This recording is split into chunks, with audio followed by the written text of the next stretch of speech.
Assalamualaikum warahmatullahi wabarakatuh. Nama saya Anggit Suluri, NPM 100.400.17145 dari Fakultas Hukum Universitas Islam Bandung. Hari ini saya akan mempresentasikan skripsi saya yang berjudul Penegakan Hukum Terhadap Pelaku Pengedar Uang Palsu Studi Kasus Putusan Nomor 86 PIB/2020/PN TWK.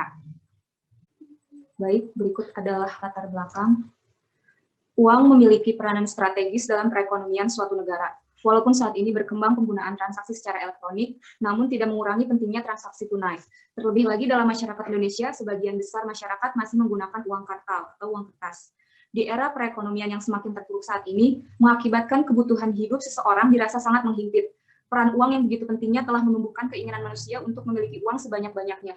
Dan tidak jarang cara untuk memperoleh uang tersebut dilakukan secara melawan hukum. Salah satunya dengan cara memasukkan dan atau mengedarkan uang palsu seperti pada kasus putusan nomor 86/PIB/2020/PN Purwakarta. Berdasarkan latar belakang tersebut, maka muncullah identifikasi masalah. Yang pertama, apa yang dimaksud dengan tindak pidana pemalsuan uang? Yang kedua, bagaimana pertimbangan hakim dalam memutus perkara dalam studi kasus nomor 86/PIB/2020/PN Purwakarta. Berikut adalah analisisnya. Kejahatan pemalsuan menurut Teguh Prasetyo dalam bukunya yang berjudul Hukum Pidana, kejahatan yang di dalamnya mengandung sistem ketidakbenaran atau palsu atas suatu hal objek yang sesuatunya itu nampak dari luar seolah-olah benar adanya. Padahal sesungguhnya bertentangan dengan yang sebenarnya.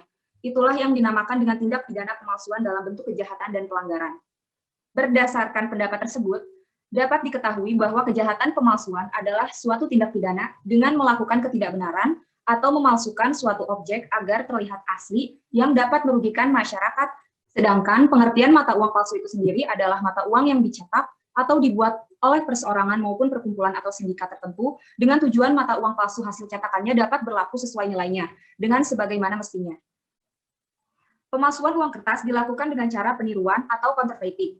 Tindakan meniru uang dengan maksud untuk mengedarkan atau menyuruh mengedarkannya, seolah-olah uang tersebut asli, merupakan suatu tindak kejahatan yang berat, yang dapat dikenai hukuman pidana.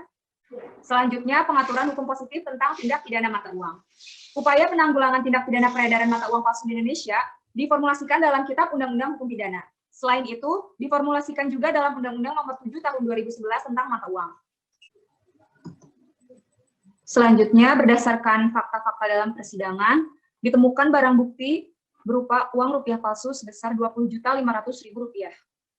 Selanjutnya, pertimbangan majelis hakim. Yang pertama, keadaan yang memberatkan. Perbuatan para terdakwa meresahkan masyarakat. Perbuatan para terdakwa merugikan korban, yaitu saksi Nanang alias Onong. Dan yang terakhir, perbuatan para terdakwa merugikan sistem perekonomian negara Kesatuan Republik Indonesia. Selanjutnya, keadaan yang meringankan. Yang pertama, para terdakwa mengakui dan menyesali perbuatannya. Yang kedua, para terdakwa belum pernah dihukum. Yang ketiga, para terdakwa berlaku sopan dan tidak berbelit-belit dalam memberikan keterangan. Selanjutnya, di dalam putusan majelis hakim menyatakan terdakwa I dan terdakwa M telah terbukti secara sah dan meyakinkan bersalah melakukan tindak pidana mengedarkan dan membelanjakan rupiah palsu sebagaimana dalam dakwaan primer penuntut umum. Dan juga menjatuhkan pidana terhadap para terdakwa tersebut dengan pidana penjara masing-masing selama 1 tahun dan 6 bulan dan denda sejumlah Rp1 miliar dengan ketentuan apabila denda tersebut tidak dibayar diganti dengan pidana kurungan selama 1 bulan. Berdasarkan fakta dalam persidangan, pertimbangan majelis hakim, serta putusan majelis hakim, menurut analisis penulis bahwa penjatuhan hukuman yang diberikan oleh majelis hakim terlalu ringan. Penulis beranggapan bahwa tidak efektif jika sanksi yang diberikan terhadap terdakwa I dan terdakwa M hanya dikenakan pidana penjara selama 1 tahun dan 6 bulan. Karena masa waktu hukuman yang dijatuhkan terlalu singkat, maka dari itu nantinya tidak akan membuat terdakwa jera atas apa yang telah diperbuatnya. Jika penulis kaitkan dengan data temuan uang rupiah palsu yang masuk ke PN Purwakarta, meskipun temuan uang palsu mengalami tingkatan yang fluktuatif, tetapi membuktikan bahwa masih ada saja yang melakukan tindakan untuk mengedarkan uang palsu. Artinya masih banyak pelaku yang tidak takut akan ancaman hukuman dari tindak pidana yang dilakukan, karena hukuman yang diberikan tidak seimbang. Hukuman yang diberikan tidak seimbang dengan yang diperbuat, dan tentunya akan sangat merugikan. Hal tersebut seharusnya dapat dijadikan pertimbangan hakim dalam menjatuhkan hukuman yang lebih berat kepada terdakwa I dan terdakwa M. Melihat ancaman pidana penjara yang diatur di dalam pasal 36 Undang-Undang Nomor 7 Tahun 2011 tentang mata uang adalah paling lama 15 tahun penjara dan pidana denda paling banyak Rp50 miliar. Agar terdakwa merasa jera dan dapat berpikir kembali terhadap resiko dan perbuatan tersebut sehingga tidak akan mengulanginya lagi. Berdasarkan pembahasan yang telah saya paparkan, dapat disimpulkan bahwa penegakan hukum pidana terhadap kasus pemalsuan uang telah diatur dalam pasal 36 Undang-Undang Nomor 7 Tahun 2011 tentang mata uang, Junto Pasal 55 KUHP. Disebutkan bahwasannya, bagi pelaku pengedar uang palsu dijerat hukuman pidana paling lama 15 tahun penjara dan paling banyak sebesar 50 miliar rupiah. Sedangkan tuntutan penuntut umum yang dijerat kepada kedua terdakwa dalam perkara nomor 86/PIT-B/2020-PN-PWK hanya 2 tahun. Dan putusan pengadilan hanya menjerat 1 tahun 6 bulan. Menurut saya putusan ini sangat tidak adil karena hukumannya sangat ringan. Yang mana pengedaran uang palsu ini sangat merugikan masyarakat apabila hukumannya hanya 1 tahun 6 bulan. Maka hukuman tersebut jauh dari kata penjaraan bagi pelaku selanjutnya. Selanjutnya, saran yang dapat saya berikan, setelah melihat uang palsu di Indonesia yang masih terus ditemukan, artinya peredaran akan terus tetap berjalan seiring berjalannya waktu dan terus merugikan banyak pihak.